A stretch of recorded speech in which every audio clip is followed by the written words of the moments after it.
नमस्कार दोस्तों, स्वागत है आपका अफेयर्स क्लाउड में। तो दोस्तों, एक समय था जब यूरोप अमेरिका के इशारों पर भारत को एक गोली भी नहीं बेचना चाहता था और यूरोप में भारत की छवि एक दुश्मन देश की तरह थी। लेकिन अब समय ऐसा आ गया है कि यूरोप भारत को दुनिया की सबसे खूंखार मिसाइल बेचना चाह रहा है और यूरोप में एमबीडीए ही मिसाइलों के मामले में सबसे बड़ी और दिग्गज कंपनी है। यहाँ तक हमारे राफेल में भी एमबीडीए कंपनी द्वारा निर्मित मिसाइलें लगी हैं और एक समय था जब 2004 में भारत ने एमबीडीए से एक मिसाइल को खरीदने के लिए कहा था, तो इसी एमबीडीए ने पाकिस्तान और अमेरिका के दबाव में आकर भारत को मिसाइल देने से मना कर दिया था, क्योंकि भारत उस टाइम रसिया से हथियार खरीदता था और जब तेजस विमान में रडार लगाने का समय आया तो उस समय भी एमबीडीए ने भारत के सामने कई शर्तें रखी और शर्त ये थी कि अगर भारत रूस से हथियार कम खरीद कर यूरोप से हथियार खरीदे तो हम भारत को रडार देने पर विचार कर सकते हैं। और आप सभी लोग जानते होंगे कि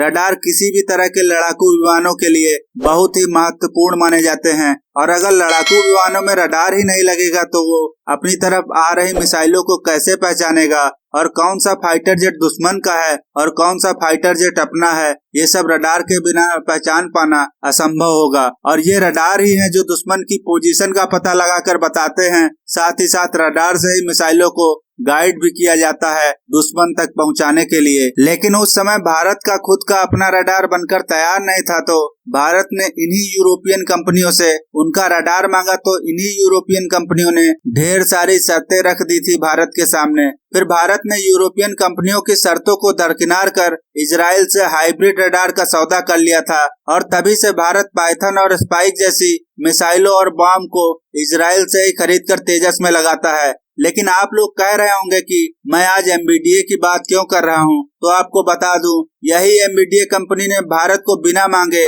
दुनिया की सबसे अच्छी subsonic anti ship cruise missile यानी कि टेसो mark 2E long range missile Bharat को देने का वादा किया है। और यूरोप अपनी सबसे खूंखार क्रूज मिसाइल भारत को देने के लिए बेताब है और इससे पता चलता है कि दुनिया में भारत कितनी अहमियत रखता है। और एमबीडीए सिर्फ यूरोप की सबसे बड़ी नंबर 1 कंपनी ही नहीं बल्कि पूरी दुनिया की नंबर 1 कंपनी है, क्योंकि मिसाइलों की क्वालिटी में इस एमबीडीए कंपनी का दुनिया की बड़ी से बड़ी कंपनियों का कोई मैच नहीं है। और एमबीडीए किसी एक देश की कंपनी नहीं है बल्कि यूरोप देशों के अलग अलग मालिक एक साथ इस कंपनी को चलाते हैं, जिसमें ब्रिटेन, फ्रांस, इटली, जर्मनी इस कंपनी के सबसे बड़े हकदार हैं। और एमबीडीए ने टेसो MK2E मिसाइल का सबसे लेटेस्ट वाला वेरिएंट भारत को देने को कहा है, भारत के तेजस फाइटर जेट के लिए। और एमबीडीए की यह missile high performance cruise missile है। साथ ही साथ ये मिसाइल दुश्मन को आसानी से चकमा दे सकती है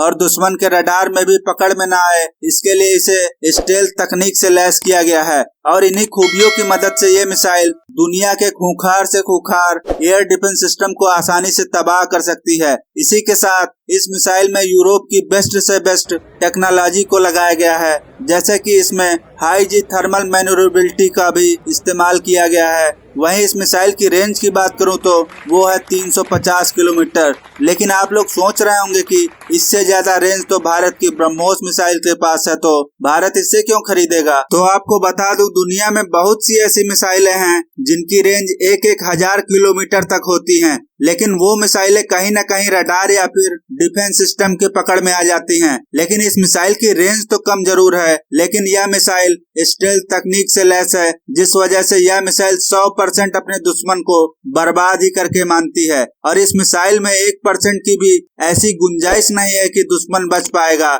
इस मिसाइल में एक और खास तकनीक लगी है जिसका नाम है रेडियो इलिमेटर नेविगेशन सिस्टम, और जिसकी मदद से ये खुद को जमीन से सटाकर या फिर समुद्र से सटाकर बिना दुश्मन के रडार में नजर आए हुए आसानी से दुश्मन को तबाह कर सकती है। और यही क्वालिटी भारत की ब्रह्मोस मिसाइल में है और यही क्वालिटी एमबीडीए की इस मिसाइल को भी सबसे खूंखार मिसाइल बनाता है। और भारत में ब्रह्मोस के बराबर की मिसाइल नहीं है, यानी कि ब्रह्मोस की टक्कर की खूंखार मिसाइल भारत को भी चाहिए। और ऐसे में ये टेसो मिसाइल ब्रह्मोस के साथ मिलकर चीन पाकिस्तान के दांत खट्टे कर सकती है और मात्र कुछ ही समय में बड़ी से बड़ी नेवी को ये मिसाइल दहला देगी। और अब बड़ा सवाल है कि भारत इस मिसाइल को लेगा या फिर नहीं। अब आप लोग कमेंट में बताएं, भारत को टेसो मिसाइल को लेना चाहिए या फिर नहीं। और वीडियो को लाइक कर चैनल को सब्सक्राइब करके घंटी वाले बटन को दबाना ना भूलें। धन्यवाद।